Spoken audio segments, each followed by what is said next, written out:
Face detection is everywhere. It unlocks our phones, replaces our passports, and allows drones to trace us in a crowd full of people. It's kind of scary, I know. But that's exactly why we should join the party and learn how to do it ourselves with Python. So today we're going to use OpenCV with a model named YOLO to detect faces both in images and in live video feeds.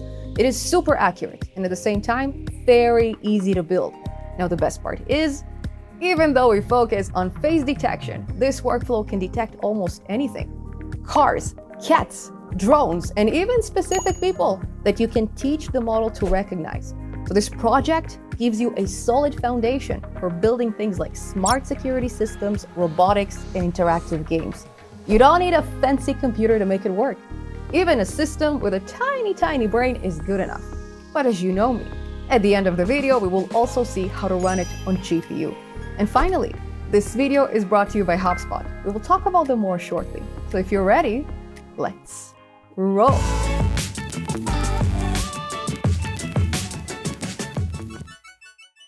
Now, first things first, let's make sure we have the right setup.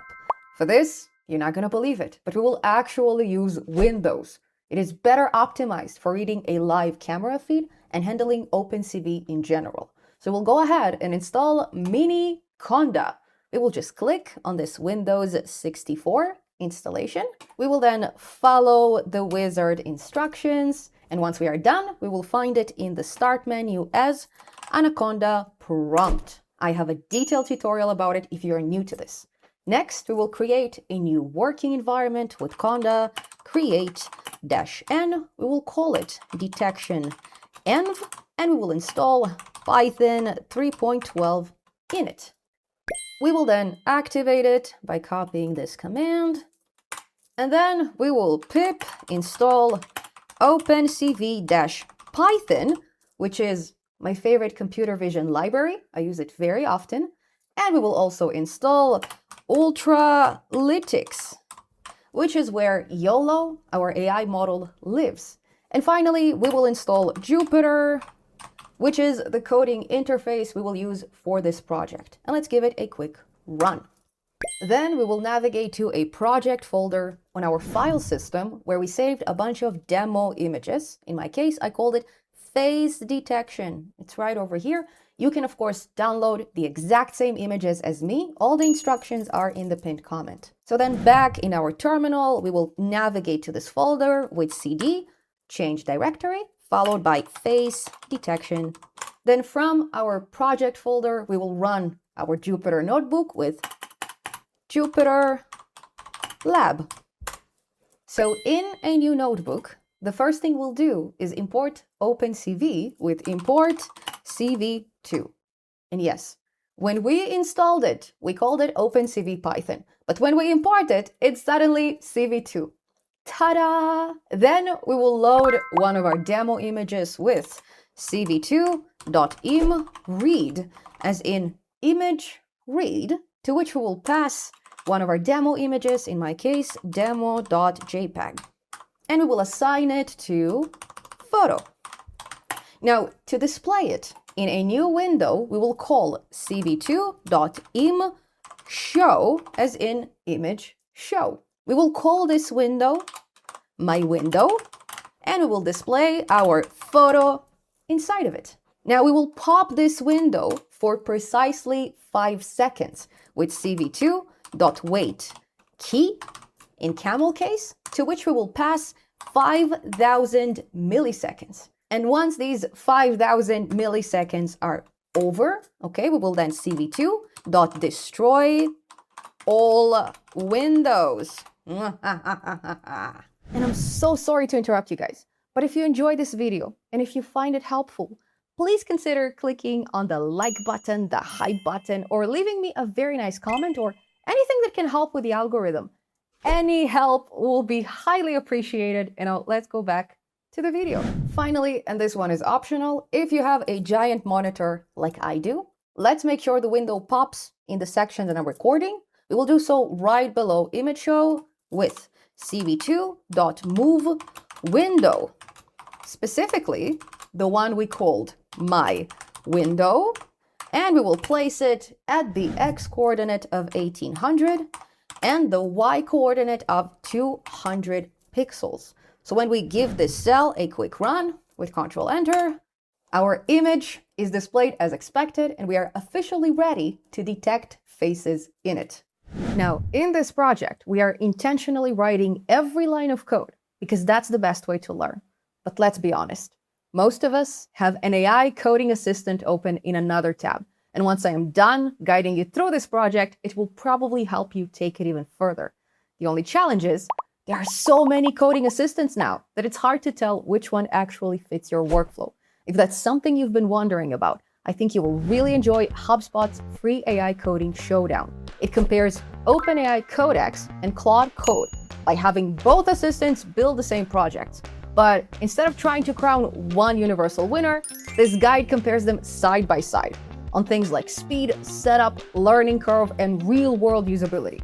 It also gives you a practical framework for deciding when to use each, and if you want to go even further, there are 10 copy and paste prompts so you can test both tools yourself. What's really cool here is that this guide is based on Matt Wolf's work. Matt is not only a friend of mine, but he's also one of my favorite people to follow for practical AI news and insights. In fact, I've been a guest on The Next Wave, the podcast behind this guide, so this is extra exciting for me. Now, personally, my favorite part is the collection of copy and paste prompts. You can just run them yourself instead of looking at benchmarks. The best way to know if a tool is right for you is to actually try it, and these prompts, they make it really quick and easy. So if you want to finally settle the Codex versus Claude debate, check out HubSpot's AI Coding Showdown right now. It is completely free, and you will find a link in the description down below. A huge thanks to HubSpot for sponsoring this video, and now let's get back to building our face detector.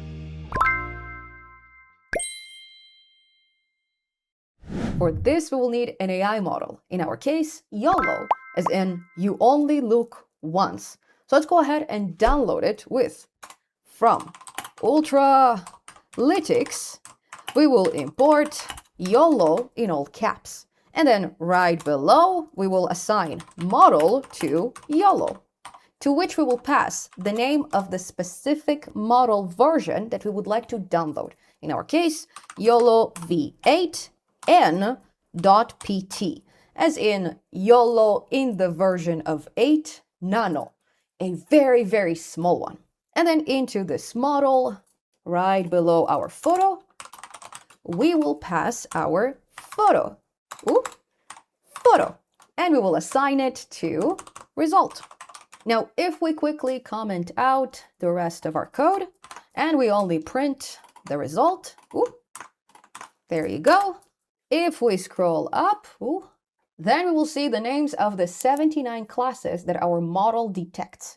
We have things like person, cat, bicycle, and so on. What we don't have here is a face, which means that this automatic download is not going to work, and we will solve it right away. But nevertheless, if we want to quickly detect who is the person and who is the cat in our photo, then we will delete our print statement, we will uncomment everything else, and then instead of displaying our photo, as we did before, we will display the result in the index of 0.plot, which is a nice shortcut to the processed image. So if we give it a run, then we successfully detect who is the cat and who is the person. Similarly, we can run another image, let's say demo 1, where we detect a person, a bicycle, and a bunch of cars. Or let's say demo 2, where we detect an entire kitchen. Okay, and if you're curious what all these numbers mean, let's quickly stop on demo 4. And let's give us a bit more wiggle room. There you go. And we see that YOLO is 85% confident that this is a laptop. It is 76% confident that this is a cup, and 79% confident that this is a mouse. Now, when it comes to detecting faces, there is no official version of YOLO that can do that, but there is a great community version that you can find on GitHub. The link is in the pinned comment, and make sure you give it a star if you end up using it. So a huge shout out to Akan Amedov for sharing it with the world. And now let's quickly find YOLO V8 face. Okay, let's scroll down. And there you go, YOLO V8 medium face. Okay, this one is not nano, it's gonna be bigger. We will click it and we will go ahead and save it inside our project folder. And we will also copy the name. Come on, there you go.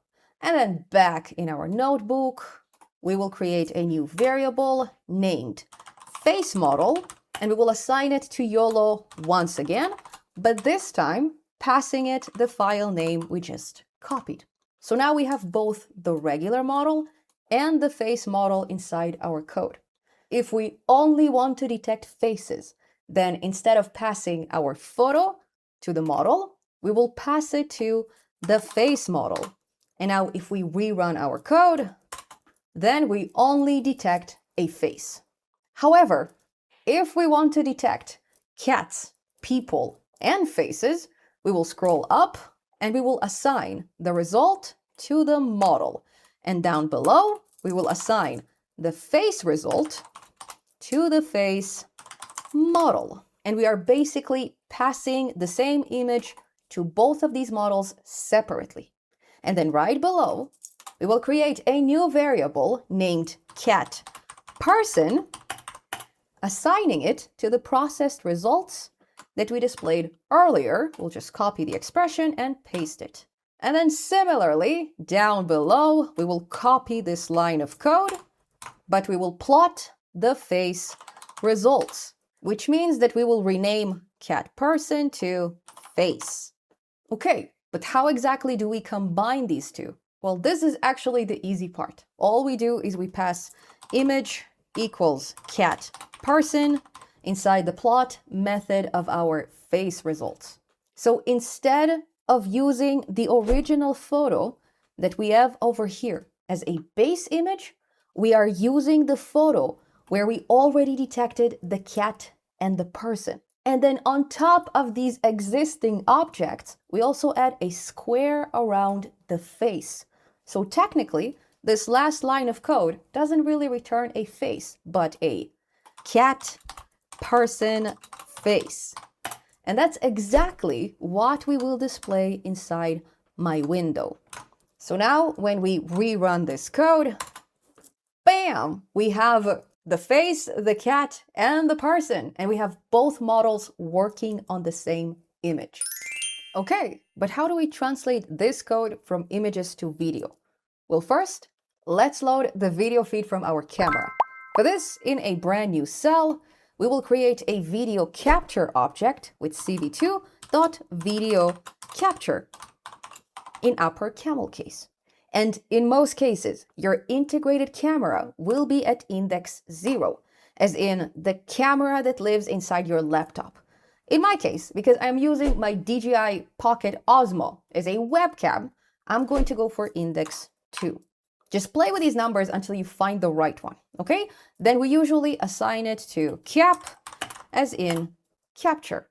Next, to start our live video feed, we will need a while loop that will keep looping until we press the X key on the keyboard, or any kind of key you'd like.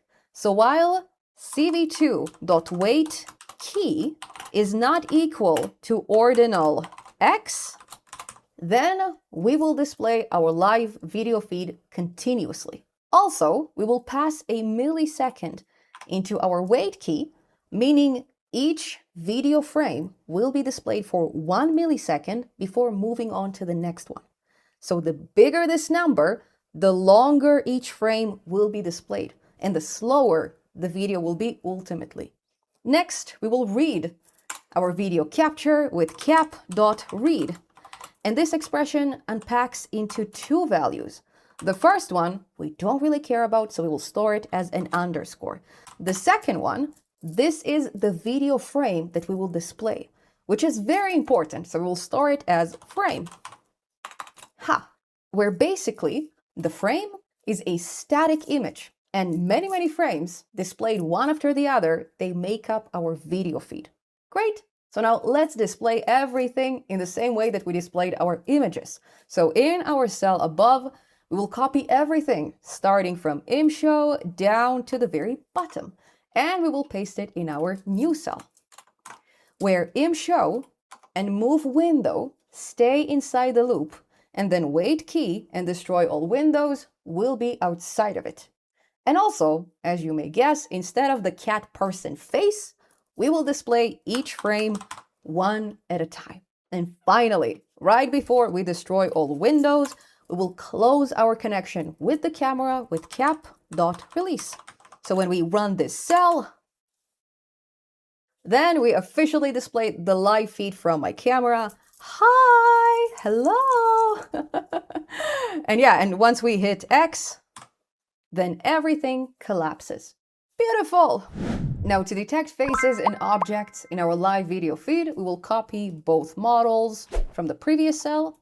There you go. And we will paste them right above our loop.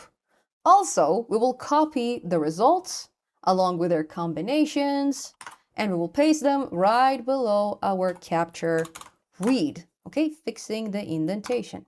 And then instead of processing our photo, we will process our frame. And we will do so both for the regular model and for the face model. So then at the very end, inside our image show, we will not display the frame like we displayed it earlier, but we will display the cat person face processed feed. Okay, so now when we run this cell, okay, we see both the face and the person. We also see a phone, but we also see a lot of print statements, a lot of unnecessary things happening in the background. Okay, so let's get rid of them. And the way to do so is to pass into each of our models an argument of verbose and set it to false. Okay, we will do so both for the model and the face model. And now when we rerun everything, okay, we no longer get the print statements, but everything runs super, super slowly. And it kind of makes sense because we are running a very heavy workflow with two large models. One of them is a medium, okay, not a nano. We are running both of them on CPU. So one way to make it run smoother is to just collapse everything and only pick one of our models, okay, disregarding the second one. Let's say we don't want this face model. Let's get rid of it. And let's only display the cat person and not the cat person face. So now when we rerun this cell, everything will run much smoother. I can bring up all kinds of objects, but it will not detect my face. Or we can just run the whole thing on GPU, okay, both of the models, and it will run smoothly and nicely and properly. So if you happen to have a CUDA-based GPU, let's collapse our notebook in the terminal with Ctrl-C, and let's check our version of CUDA with NVIDIA SMI. Okay, we will scroll up, we will find it right over here. Then based on that, we will assemble the right installation command in the PyTorch documentation. Check out the pinned comment for the link. So we will go for stable Windows pip Python, and in my case, CUDA 13. We will then copy, okay, and we will paste the command that was generated inside our terminal. Okay, we'll do so in a new line, but don't you dare running it. Okay, let's engineer it first, because Windows is always problematic with GPU stuff. This is why I usually use WSL, but today we don't really have a choice, so we need to adjust things. Specifically, we will delete this index URL section, okay, and then we will change install to uninstall, okay, and we will change pip3 to pip. And then we will go ahead and give it a run. Okay, and only after we will paste the actual command we just copied. And again, we will pip it instead of pip3 it. Okay, and now when we run it, PyTorch is officially installed on Windows, and we can open our notebook once again with Jupyter Lab. We will, of course, open our untitled notebook from earlier. Okay, we will copy the import commands from the first cell, pasting them in the second cell, because that's the only cell we'll be running right now. We no longer need the first one. And make sure that everything that we commented before is now uncommented, so cat person face and face results. Okay, and now to send our workflow into our GPU, the only thing we need to add is for both our models, we will wrap them with a to method passing them a string of CUDA. Okay, and we will do so both for the model and for the face model. And now, when we rerun our program for the very last time, okay, now everything will run super smoothly. There you go. Here's my cell phone. Here's a cup of wine, apparently. It's coffee, I swear. And okay, I just happen to have a cat handy. I brought him just in case, but once in a while he's recognized as a dog. Maybe if you show the camera your beautiful face. There you go. He doesn't detect you at all. And sometimes he detects a face. Oh, you're so cute. Okay, thank you so much for modeling, Neo. And thank you so much for watching. If you found this video helpful, please share it with the world. And don't forget to leave it a huge thumbs up and all kinds of comments. Now, if you'd like to see more videos of this kind, you can always subscribe to my channel and turn on the notification bell. I'll see you soon in an awesome tutorial. So in the meantime, bye-bye.